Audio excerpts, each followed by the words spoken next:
Desert Rats is Desert Research and Technology Studies. It's a field campaign out at Black Point Lava Flow in Arizona.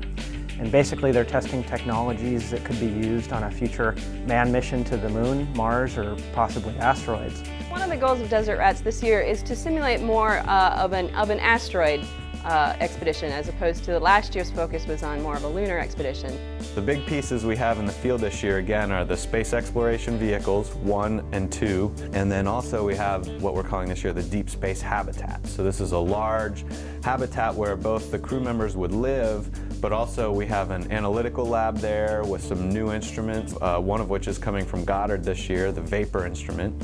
Basically, VAPOR is just a miniature pyrolysis mass spectrometer instrument, and it's designed to heat up samples to really high temperatures to release gases. But also we're looking for resources. So water, which can be broken down into hydrogen and oxygen, could be used for rocket fuel. Astronauts could potentially drink the water even, and so these are the resources that we're looking for with VAPOR. As a crew member, I'm just one small part of the overall science team, so I'm the part that's in the field doing the field work. But there's a much larger portion of the science team that works in a science backroom that this year will be housed at Houston as well as over in Europe.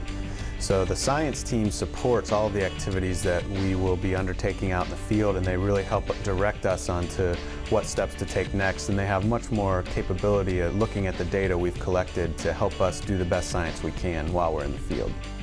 And one of the big things that the science backroom is dealing with this year is trying to understand communication time lags. If you're talking to the moon, it's only a 1 or 2 second lag between when you speak and when the astronauts hear you. But at a near-Earth asteroid, it might be a minute or two. So we're trying to understand the best way to go about that, try and test out things like using text messaging instead of voice communication. We'll also be testing XPED, which is Exploration Portable Electrostatic Device. And essentially what this is a portable electric field sensor that we could either attach to a suit on a human, or we can attach it to a rover, and essentially monitors the local electric field. So just like you can collect static charge when you're walking around on a carpet, you could also potentially collect electric static by walking around on the dusty lunar surface or an asteroid.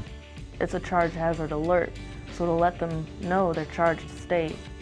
They can decide, hey, I'm not going to go touch that board or touch that piece of equipment because it might get destroyed. And if you're out in space, you don't want to be without your equipment. Desert Rats is always exciting. It's really cool to get on the ground and actually test out these things.